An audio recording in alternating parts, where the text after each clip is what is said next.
আমরা সবাই শুনেছি, কি শুনেছি বলো তো? আমরা সবাই শুনেছি তো কম বেশি নাকি? যে গজলটি আমরা সবাই, এদিকে পপুলার কালাম, আমরা সবাই কম বেশি জানি, সেই কালামটি আমি পরিবেশন করছি। আমার সাথে শুধু বলবে আই লাভ ইউ মাদিনা। কি বলবে? কি বলবে? আরো জোরে বলো। কি বলবে? আরো জোরে বলো। হবে আওয়াজ হবে? আওয়াজ হবে ইনশাআল্লাহ। আওয়াজ যদি হয় তাহলে এই গজলটা গাইবো। আওয়াজ যদি হয় বলো, আওয়াজ যদি হয় তাহলে গজল গাইবো, আর যদি আওয়াজ যদি না হয় তাহলে কিন্তু গাইবো না। ঠিক আছে? একটুখানি তাহলে সবর করো, একটুখানি সবর করো। আমি ঘটনামূলকটা গেয়ে দিই, ঠিক আছে? একটুখানি সবর করো। আসুন, কবি ছন্দের মাধ্যমে কি লিখছেন একটু মন দিয়ে শুনবেন আর একটু বোঝার চেষ্টা করবেন। আমি বেশি বিশ্লেষণ দেবো না, শুধু জাস্ট গজলটি গেয়ে যাচ্ছে, আপনারা একটু শুনে নেন। আর গজলটি ভালো করে একটু মোবাইলে রেকর্ডিং করে নেন, ভালো করে সবাই একটু রেকর্ডিং করে রাখেন। আশা করছি আপনাদের ফায়দামান হবে। আসুন, একটু মন দিয়ে শুনুন, একটু বোঝার চেষ্টা করুন। মা গদিরে বলছি মা গো তোমরা শোনা, ও গো মা গদিরে বলছি মা গো তোমরা শোনা। আরে স্বামীর মনে আঘাত দিলে জান্নাত পাবে না, স্বামীর মনে আঘাত দিলে জান্নাত পাবে না। মা গদিরে বলছি মা গো তোমরা শোনা, ও গো মা গদিরে বলছি মা গো তোমরা শোনা। আরে স্বামীর মনে আঘাত দিলে জান্নাত পাবে না, স্বামীর মনে আঘাত দিলে জান্নাত পাবে না।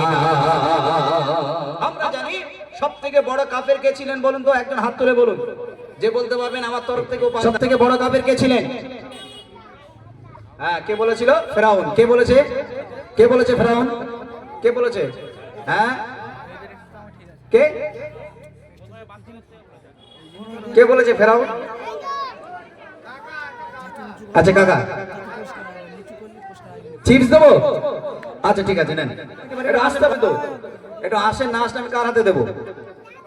এটা আসতে হবে তো, তাড়াতাড়ি তাড়াতাড়ি আসেন ভাই, এটা আসো তো, এটা তাড়াতাড়ি আসেন, ধরেন। তাহলে সব থেকে বড় কাফের ছিলেন ফেরাউন। ফেরাউন কি দাবি করেছিল? যে আমি বড় খোদা, তাই না? একবার জোরে বলবেন নাউজুবিল্লাহ। একদিন আমি সংক্ষেপে বলছি, আম্মা জান আসিয়া, মা আসিয়া কি করলেন? একদিন ঝাড়ু দিতে লাগলেন, ঝাড়ু দেওয়ার সঙ্গে সঙ্গে মা আসিয়া বিসমিল্লাহ বললেন। এই আওয়াজটা ফেরাউন কানে পিছনে দাঁড়িয়ে শুনতে পেলেন। ফেরাউন বলছে, এই তুই কার নাম নিয়েছিস? বলে, কেন আমি আল্লাহর নাম নিয়েছি। বলে, কেন আমি খোদা তুই জানিস না? বলছে, না, যে আমার আল্লাহ তিনি হলেন ইন্নাল্লাহ আলা কুল্লি শাইইন কাদির। একবার জোরে বলুন সুবহানাল্লাহ, আরো জোরে বলুন না সুবহানাল্লাহ। সঙ্গে সঙ্গে ফেরাউন বললেন, এই শাগরেদরা, খ্রিস্টানরা যেমন দেখেছেন এরকম দুটো কাঠ মেরে এরকম দুই হাত দিয়ে দেয় না, পুরো দেহটাকে টান টান করে দেয়। ফেরাউন বলছে, এই সুন্দর করে পেরেক টেরেক গুলো মার। পেরেক টেরেক গুলো মেরে দিয়েছেন, দিয়ে এরকম মা আসিয়াকে সাটিয়ে দিয়েছে, একদম রক্তাক্ত হয়ে গেল। তথাপিও কি করলো? মা আসিয়া স্বামীর সেবা থেকে এবং স্বামীর কি সেবা করতে তিনি ভুলেননি। একবার জোরে বলুন সুবহানাল্লাহ। তাহলে এত অত্যাচার করার পরে কি মা আসিয়া স্বামীর খেদমত ভুলেছে? কেন ভুলেননি? যে জানে যে মরে গেলে একটা জান্নাত আর জাহান্নাম বলে একটা দুটো জায়গা আছে, যদি স্বামীর খেদমত করে যায়। আমি একটা হাদিস বলে যাচ্ছি, আল মারআতু ইদা সাল্লাত খামসাহা সামাত শাহরাহা আতাআত বালাহা হাফিজাত ফুরুজাহা। মনে রাখুন, আর শেষে বিশ্লেষণ করে দেব। মায়েরা যদি চারটে কাজ করে যান, বিশ্বাস করুন মায়েরা, আপনাদের ঠিকানা হবে জান্নাত। এই গজলটা একটু মন দিয়ে শুনবেন, বিশ্বাস করুন আপনাদের ফায়দামান হবে। তাই কবি ছন্দের মাধ্যমে লিখছেন, ফেরাউন যে বড় কাফের আমরা সবাই জানি, মা আসিয়া ফেরত চোখের পানি। ফেরাউন যে বড় কাফের আমরা সবাই জানি, মা আসিয়া সহিত চাচা ফেরত চোখের পানি। তবু বসে তার স্বামীকে, তবু বসে তাকে কষ্ট দিত না। একটু জোরে বলবেন না সুবহানাল্লাহ। বলছি তোরা চুপ কর, তোদের বিয়ে হয়নি, তোরা আওয়াজ দিস নি। একটু জওয়ান যুবকরা একটু জোরে বলুন না সুবহানাল্লাহ, আরো জোরে হবে না সুবহানাল্লাহ। তবু বসে তার স্বামীকে কষ্ট দিত না, স্বামীর মনে আঘাত দিতে যাবে না, স্বামীর মনে আঘাত দিতে জান্নাত পাবে না। বদিদের বলছি মাগো তোমরা শোনো না ও মা বদিদের বলছি মাগো তোমরা শোনো না স্বামীর মনে আঘাত দিলে জান্নাত পাবে না স্বামীর মনে আঘাত দিলে জান্নাত পাবে না। প্রশ্ন হলো কোন নবীর গায়ে ঘা হয়েছিল এবং কত বছর ধরে হয়েছিল? যে বলতে পারবেন হাত তুলবেন তাড়াতাড়ি। কোন নবীর গায়ে ঘা হয়েছিল এবং কত বছর ধরে হয়েছিল? না ইউটিউবার ভাইরা না, আমার শ্রোতা ভাইরা, তারা এসেছেন কষ্ট করে, এই ঠান্ডায় বসে আছেন, একটু হাত তুলবেন, অনুরোধ করছি একটু হাত তুলবেন। হ্যাঁ বলেন। আইয়ুব নবী। হ্যাঁ ইউসুফ নবী। আইয়ুব নবী। আইয়ুব নবী না, এই তো ইউটিউবাররা বলছে, ইউটিউবাররা বলছে। আমি ইউটিউবার নয়। তুমি ইউটিউবার নাই তো এটা কি? এটা এটা আমি শখে করি। হ্যাঁ আচ্ছা ঠিক আছে, এটা প্রশ্নটা ক্যান্সেল। এত মন দিয়ে শোনেন, শোন কবি ছন্দের মাধ্যমে লিখছেন। আইয়ুব নবীর অঙ্গ যত পোকায় খেয়ে ফেলে এমন অবস্থায় সঙ্গীরা সব গেল তোরে চলে। অঙ্গ প্রত্যঙ্গ গুলো সব ঝাঁঝরা হয়ে গেল।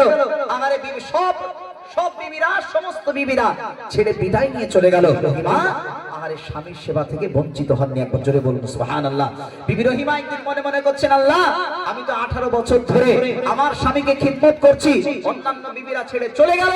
আহারে গ্রামে আইয়ুব নবীর কি জায়গা দিল না, এত দুর্গন্ধ বার হচ্ছে, এত গন্ধ বার হচ্ছে, পচে খসে গায়ের চামড়াগুলো খসে খসে পড়ে যাচ্ছে। আরে আইয়ুব নবীকে বিবি রহিমা কি সেবা করলেন, কি যত্ন করলেন, কেন? একটাই তার আশা, জান্নাত পাওয়ার আশা। একবার জোরে বলুন সুবহানাল্লাহ। তাই কবি লিখছেন, আইয়ুব নবীর অঙ্গ যত পোকায় খেয়ে ফেলে এমন অবস্থায় সঙ্গীরা সব গেল তোরে চলে। আইয়ুব নবীর অঙ্গ যত খেয়ে ফেলে এমন অবস্থায় সঙ্গীরা সব গেল তোরে চলে। বিবি রহিমা থাকলো সেবায় ও বিবি রহিমা থাকলো সেবায় কোথাও গেল না। সুবহানাল্লাহ বলবেন না? আরো জোরে হবে না সুবহানাল্লাহ? বিবি রহিমা থাকলো সেবায় না স্বামীর মনে আঘাত দিলে জান্নাত পাবে না স্বামীর মনে আঘাত দিলে জান্নাত পাবে না। মা বদিদের বলছি মাগো তোমরা শোনো না মা বদিদের বলছি মাগো তোমরা শোনো না স্বামীর মনে আঘাত দিলে জান্নাত পাবে না স্বামীর মনে আঘাত দিলে জান্নাত পাবে না। আম্মাজান খাদিজাতুল কুবরা রাদিয়াল্লাহু তাআলা আনহা বয়স ছিল কত? 40। আমার নবীর বয়স ছিল কত? 25। বিয়ে হলো, কিন্তু আবু জাহাল যদি ভয় করত কাকে? আম্মাজান খাদিজাতুল কুবরাকে ভীষণ ভয় করত। কিতাবের ভিতরে এসেছে আম্মাজান খাদিজাতুল কুবরা রাদিয়াল্লাহু তাআলা আনহা এত সোনা ছিল, 100 কেজি সোনা ওই আরবের বুকে যদি সবথেকে ধনী থাকতে হয় সেটা হলো আম্মাজান খাদিজাতুল কুবরা রাদিয়াল্লাহু তাআলা আনহা। একবার জোরে বলুন সুবহানাল্লাহ। আমার রাসূলুল্লাহকে পরীক্ষা নিরীক্ষা নিলেন, পরীক্ষা নিরীক্ষা নিয়ে সবাই বললেন এই বয়স 40 বছর, আর ওই শিশু মুহাম্মদ 25 বছর বয়সে ও গরীব ওর সাথে তুমি বিবাহ করছো? হ্যাঁ বিবাহ করছো? তুমি বিবাহ করে কি ফায়দামান পাবে, কি পাবে? তুমি এত ধনী ঘরের মেয়ে। হ্যাঁ আম্মাজান খাদিজাতুল কুবরা রাদিয়াল্লাহু তাআলা আনহা কি করলেন? সঙ্গে সঙ্গে কিছু পরীক্ষা নিলেন আমার রাসূলুল্লাহকে, কিন্তু রাসূলুল্লাহকে পরীক্ষা নিয়ে দেখলেন রাসূলুল্লাহ পাস করে গেলেন। একবার সুবহানাল্লাহ বলুন না সুবহানাল্লাহ। আরে আম্মাজান খাদিজাতুল কুবরা রাদিয়াল্লাহু তাআলা আনহা কি আমার রাসূলুল্লাহর বিবাহ করার জন্য তিনি সরাসরি রাজি হয়ে গেলেন। একবার জোরে বলুন না সুবহানাল্লাহ। আম্মাজান খাদিজাতুল কুবরার সন্তান সব যা হলেন, এই ফাতেমা কার গর্ভের সন্তান জানেন? ফাতেমা কার গর্ভের সন্তান? আম্মাজান খাদিজাতুল কুবরা রাদিয়াল্লাহু তাআলা আনহা। আম্মাজান রাসূলুল্লাহ যে গুহায় থাকতেন সেই গুহায় চড়ে চড়ে যেতেন। আরে রাতে নিশুতে রাতে কেন কাফের বেদিন বেঈমান মুশরিকেরা যদি জানে যে রাসূলুল্লাহ হেরা গুহায় আছে, সেই জায়গাটা আম্মাজান খাদিজা কত কষ্ট করে বয়ে বয়ে উঠেছেন তার স্বামীকে খাবার দেওয়ার জন্য। আর আমার এখনকার দুনিয়ার জমিনে যদি স্বামী যদি এক গ্লাস পানি চাই কি বলে? কি বলে? তখন রয়েছে ঢেলিকা, চোখে দেখতে পাচ্ছ না, চোখে ওলা উঠে গেছে না? এদিককার মা বোনেরা আলহামদুলিল্লাহ ভালো, এরকম মনে হয় বলে না। আসল কবি ছন্দের মাধ্যমে লিখছেন, মা খাদিজার স্বামী ছিল জানের আলা আমার স্বামীর করল সেবা সালাম দি দিল। একটু জোরে হবে না সুবহানাল্লাহ, আরো জোরে হবে না সুবহানাল্লাহ। স্বামীর সেবা করলো স্বয়ং আমার আল্লাহ। মা জান খাদিজাতুল কুবরা রাদিয়াল্লাহু তাআলা বলছেন, ইয়া রাসূলুল্লাহ হাবিবাল্লাহ, আমার একটাই দাবি, জীবনের শেষ দাবি, সেটা হলো কি আমি আম্মা জান খাদিজা যেদিন চলে যাব, মারা যাব, অন্তত আপনার জুব্বা মোবারকটা আমার কি কাফনের কাপড় বানিয়ে দেবেন। একবার সুবহানাল্লাহ বলবেন না? রাসূল বলে, মা খাদিজা, ও বিবি খাদিজা, কেন আমার জুব্বা মোবারক নেবে? আম্মা জান খাদিজাতুল কুবরা রাদিয়াল্লাহু তাআলা হাবিবাল্লাহ, আপনার জামা যে গায়ে স্পর্শ করলো, সেই জামা যদি আমি খাদিজা যদি আমার গায়ে পরিয়ে যদি কাফনে যদি কবরের মাঝে দাফন করে দেওয়া হয়, জাহান্নামের আগুন পর্যন্ত ছবে না। একবার সুবহানাল্লাহ বলবেন না? আরো জোরে বলুন না সুবহানাল্লাহ। তাই কবি ছন্দের মাধ্যমে লিখছেন, মা খাদিজার স্বামী ছিল জাহানের আলো, নূরুল শেষাত খোদার সালাম দিল।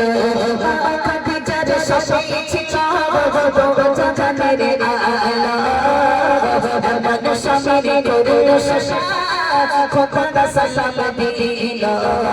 যে গোগাই খাবার পৌঁছাতে তারা রাস্তা ভালো না, যে গোগাই খাবার রাস্তা ভালো না, শাশুড়ি মনে আঘাত দিলে জান্নাত পাবে না, শাশুড়ি মনে আঘাত দিলে জান্নাত পাবে না।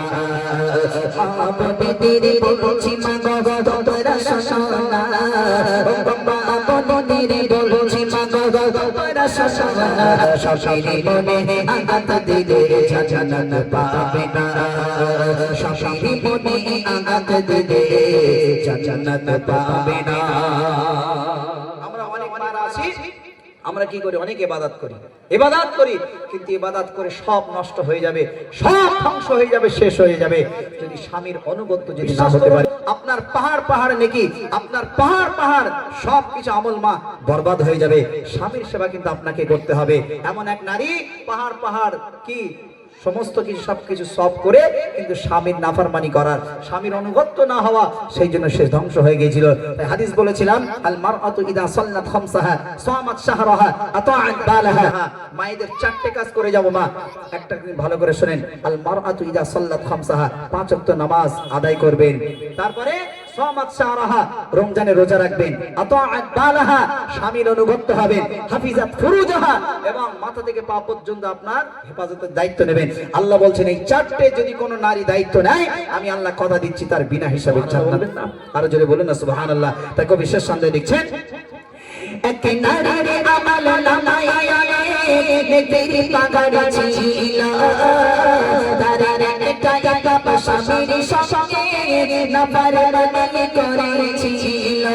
এক নারীর আমল নামায় নেকের পাগাড়ি ছিল, তার একটা স্বামীর সঙ্গে নাফরমানি করেছিল। বলে না জীবন তার কত আমল, বলে না জীবন তার কত আমল কাজে আসলো না, বলে আবু সাঈদ তার কত আমল কাজে আসলো না। শাশুড়ি বলে জান্নাত পাবে না, শাশুড়ি বলে আঘাত দিলে জান্নাত পাবে না। মা আপনাদের বলছি মা গো তোমরা শোনো না, মা আপনাদের বলছি মা গো তোমরা শোনো না, শাশুড়ি মনে আঘাত দিলে জান্নাত পাবে, শাশুড়ি মনে আঘাত দিলে জান্নাত পাবে না। মা আপনাদের বলছি মা গো তোমরা শোনো না, মা আপনাদের বলছি মা গো তোমরা শোনো না, শাশুড়ি মনে আঘাত দিলে জান্নাত পাবে না, শাশুড়ি মনে আঘাত দিলে জান্নাত পাবে না।